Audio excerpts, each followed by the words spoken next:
The Atlantic Ocean opened up several tens of millions of years ago, and we've been drifting apart from America since then.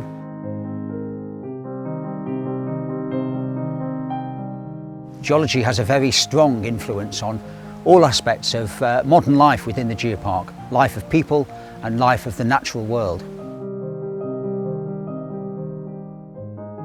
Sur le géotourisme a une véritable valeur extrêmement intéressante que j'appellerais très transversale, parce que ça nous permet de d'abord raconter l'histoire de notre planète, passée, présente, future. Detrás de este paisaje impresionante que tenemos detrás, que está creado y desgastado por el mar, tenemos una historia mucho más interesante aún, que además nos permite entender muy bien cómo funciona el sistema Tierra hoy en día y cómo podemos hacer frente a los retos ambientales, como por ejemplo la extinción de las especies o el calentamiento climático que veremos venir en las siguientes décadas. An amazing geological story, 500 million years in the making. It's a story of molten rock and huge ice sheets and continents on the move. It's a tale of ancient oceans, vast deserts and huge deltas.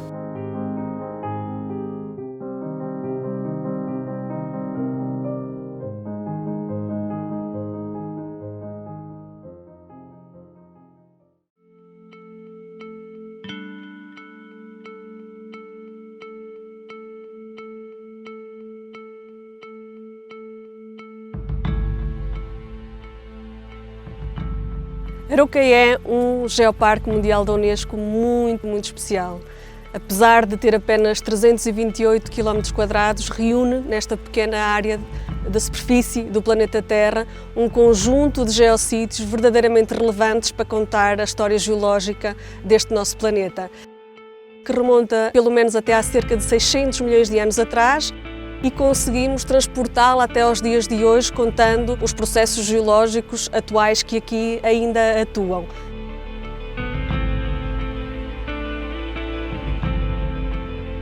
The main geological characteristics of the Copper Coast UNESCO Global Geopark are the really well exposed Ordovician volcanic rocks that are seen all along the cliffs here.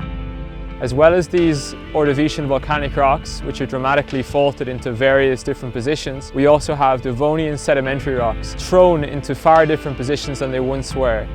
These Devonian rocks tell us of a time when this part of Ireland was located near where the equator is now and was home to an arid desert environment.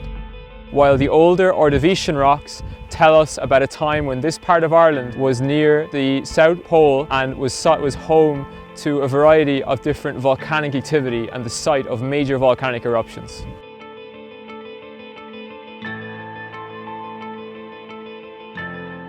This geopark is an upland area. It's lifted up by the Weardale granite beneath our feet. This is a huge body of magma which was injected into the ground around 400 million years ago. We have a wide range of geological features. We have Carboniferous sedimentary deposits. We also have incredible mineral deposits which have led to an incredible history of mining and human interaction with the geology in this area.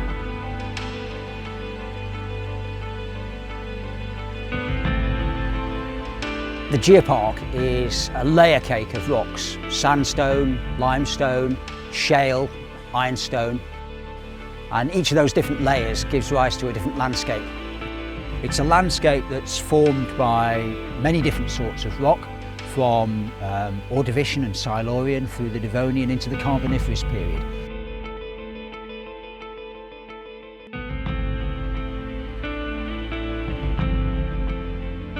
The bedrock of the area is limestone. It is Carboniferous limestone. It was laid down in a tropical sea and we were south of the equator about 340 million years ago.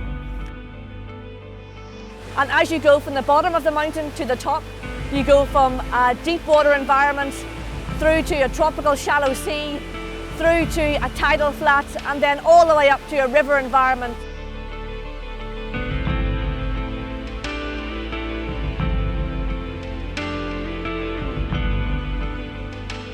These folds in these mountains record an ancient mountain building event that happened almost 300 million years ago, 290 million years ago, when the continents were colliding to form Pangaea.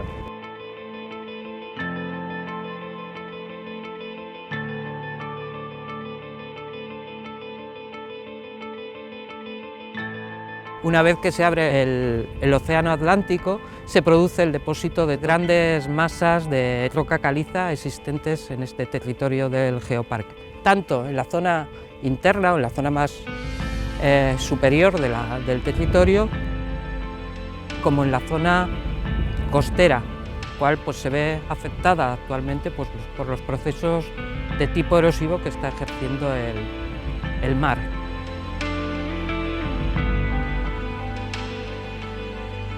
Cuando el Océano Atlántico se estaba abriendo, un brazo de esa apertura del Océano Atlántico llegó hasta el Golfo de Vizcaya, comenzó a abrir el Golfo de Vizcaya y en ese fondo marino se generaron grandes surcos, grandes cañones, grandes cuencas profundas donde se depositaban todas estas capas. Poco a poco, por una decantación lenta de sedimentos, una encima de la otra, encima de la otra, encima de la otra, encima de la otra. La península ibérica comenzó a girar, chocó con el continente europeo y lo que hizo es que toda esa gran pila de sedimentos marinos se levantaran poco a poco, dieran lugar a los Pirineos y hoy por eso podemos ver emergido toda esa gran pila de sedimentos que durante 60 millones de años se depositaron debajo del mar. Las primeras lavas aparecieron hace 15,5 millones de años en el macizo de los Ajaches en el sur de la isla. El geoparque de Lanzarote y Archipiélago Chirijo tiene la presencia de un volcanismo histórico muy interesante. Tuvo lugar una erupción durante 6 años que cubrió una tercera parte de toda la isla. No solo la duración, los 6 años en los que duró este volcán, sino además la lava se desbordó y llegó a crecer un tercio más. Lo interesante también que tiene Lanzarote es la lucha entre la creación y la destrucción. La creación a través del nuevo volcanismo y la destrucción a través de la erosión.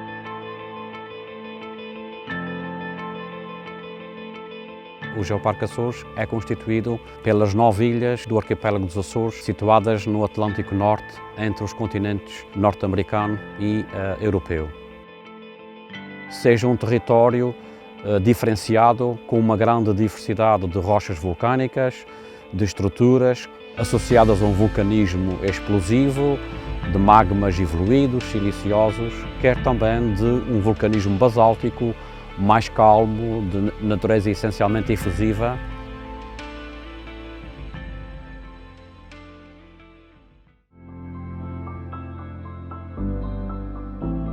We had huge ice sheets here about 20,000 years ago. They're at their maximum, and these huge glaciers that carved over this surface and ploughed off the surface, stripped off any loose rocks, carried them away, and then eventually the ice melted and left this landscape pretty much as we see it now.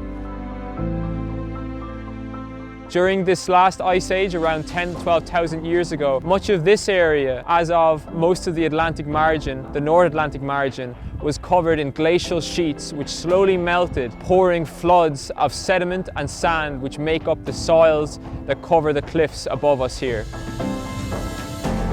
And because of this, these upland areas are cross-cut by gorges and valleys which were carved out during the last ice age. Los glaciares se desarrollaron en periodos más fríos. Posteriormente, la fusión de esos glaciares, o el calentamiento que tuvo lugar en el planeta, produjo un aumento del nivel del mar.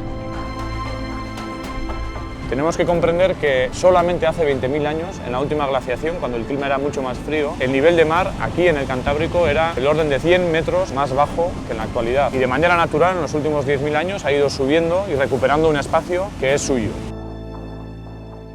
The limestone that has been dissolved by surface water, by rainwater, over hundreds and hundreds of thousands of years, and even to this day it's still being dissolved. Eta paraje honetakoak, geoparkearen barruan gelditzen den karsta oso berezia da. Kars tropikal itxurakoa da, Vietnamen eta ikusi daitezkeenaren antzerakoak, baina da kars pinakularra.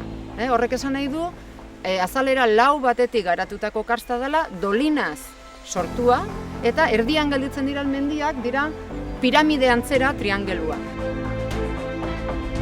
Around about 10 or 12,000 years ago, the ice age left us and we've been warming up ever since.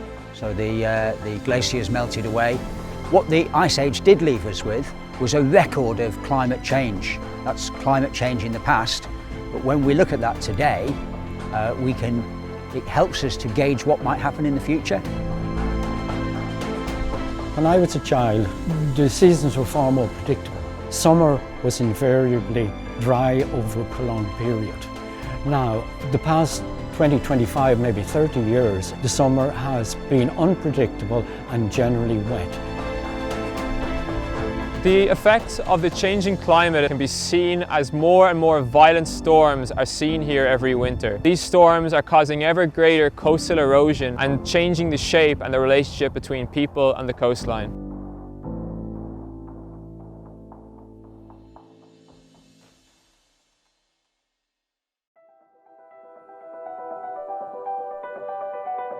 The geology has not just shaped the landscape, but it's shaped its people as well, and it's shaped its people over 2,000 or 3,000 years and more. People were using raw materials that were at hand, so the rock of the country, principally old red sandstone, to construct their forts, their defended settlements. So the archaeology that these people have left us, it reflects the geology. They've used our geology to build their structures, most of which are now in ruins. Some of the archaeological monuments, they're built out of the local rock. So most of them are built from, they didn't carry in the rocks from anywhere else. There's a lot of rock here in the burn that's available on the surface. So they just took those slabs of rock and built their structures out of them very, very directly. So all the rock essentially that's used for archaeological buildings comes directly from here. Humans have inhabited this part of the world for thousands of years, and we see that history across the landscape. Mining has been a huge industry within this area. Limestone and sandstone quarrying has been a massive industry within this region for hundreds, thousands of years, and you can see that in many of the buildings around here, many of which are made from local stone. And this was people in the late 18th and into the 19th century looking for mineral wealth. All of that industry is now gone. It stands now as industrial archaeology, and people come to see it. It's something of interest. It's something from our past which informs where we are today. So the links between people, between the geology and between the archaeology are pretty strong. Il ne faut pas oublier que notre ensemble du continent européen est très lié par cette histoire, donc c'est aussi une manière de faire des liens entre différentes parties du continent. Énormément de légendes bretonnes sont liées les corrigans, les farfadets, etc. C'est lié à cette notion d'ambiance, je dirais, très minérale, avec du végétal très réduit, des trous, des orifices, etc. Pour eux, toutes ces légendes sont liées à ce qu'il y a en dessous de la pierre et de la terre. You have more of a connection on the Atlantic coast from Donegal down to Kerry, along the coastline. So somebody from Kerry and Donegal, even though they're almost as far apart geographically as you can be in Ireland, probably have more in common with each other culturally and how they view things than somebody who's 20 miles inland, who lives a completely different. Baina itsasoan beti izan dira problemak, arrainen presioak, zenbat ekartzen zizun, gero sepatuko zizun, bizimodua garratza, semiak eta gero eskondu nintzanean semiak eta itsasoa zeuen nahi, bate bakarrik nahi zuen itsaso gutia. Baina ni neuk ikusitzen eure bizimodua nahi zonoan semiak ikastea gutia. Eta ikastea juntzan eta gero ja liorra gustatu zakon da gehatu zen hori, eta neu bakarrik gehatu nintzen. La época histórica de la erupción de Timanfaya en 1730-36 provocó en la isla una hecatombe, una situación de hambruna que hizo que mucha gente pasara hambre y tuviera la necesidad de emigrar. Pero la isla ha sabido sobreponerse a esos cataclismos y le ha sacado provecho a la geología que tiene. Ejemplos de ello son las erias, que como en un terreno totalmente inundado de cenizas volcánicas, el campesino ha sido capaz de sacar de su tierra unos vinos de gran riqueza, ¿no? Producción normal, also producción que trau also uspenet barzan schist, archist also naturel tre avalu. goelenu a situtut, a chanchet eo e chistre, ar goelenu a zo gret gant ar chist a zo gret amañ emaom, just etre an ru a gant dra mouk. A ze eo un dra pouezustre peogwir an douar a zo pri melen, a ur pri pouner a walar, hag ur sort c'hwero int a walar, hag ze zo koz eus ablamour an douar a zo pouner evel ze.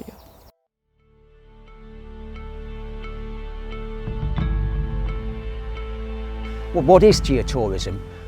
Well, it's tourism with something added. What we want is for visitors to come along and enjoy themselves, but we want them to understand a little bit more about the landscape and about what's special in it. So geotourism has to be the way of the future. It's tourism that respects the landscape and respects the people who live in it. Nosotros lo que queremos es que la gente descubra cuál es el mensaje, cuál es la historia que hay detrás de estas rocas, porque a través de ese descubrimiento la experiencia va a ser mucho mejor. It's a place where you can experience geology, landscape, nature and culture all in one day.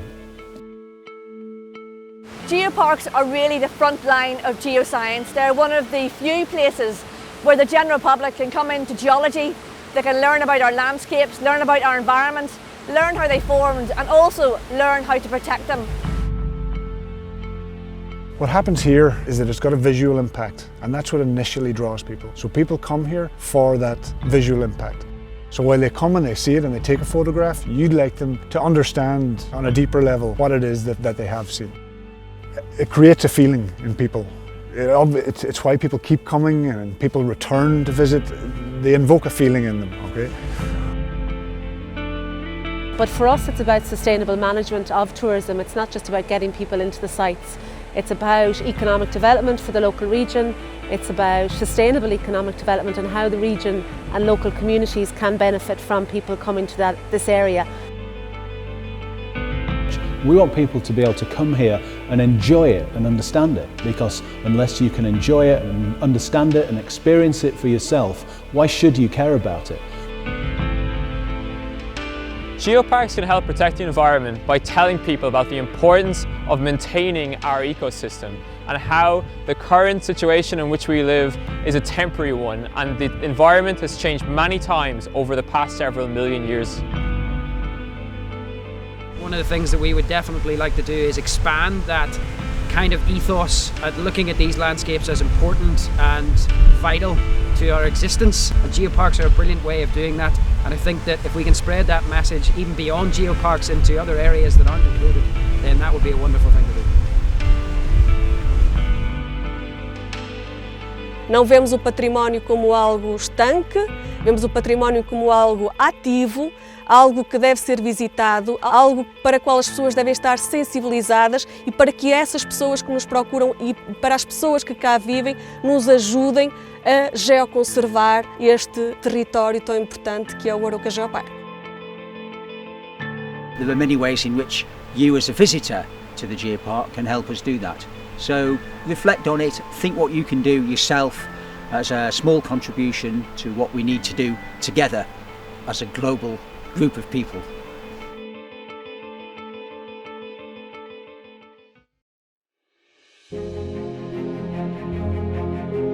All of our geoparks are linked because they all tell the story of the formation of the Atlantic Ocean.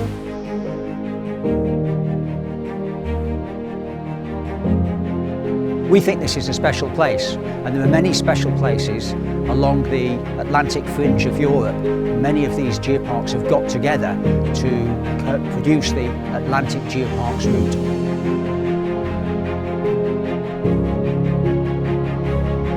We feel like the Atlantic project is a really good way of doing that, and we're learning a lot from the other geoparks. It's a fantastic initiative in terms of attracting tourists into an area and also networking with other geoparks as well.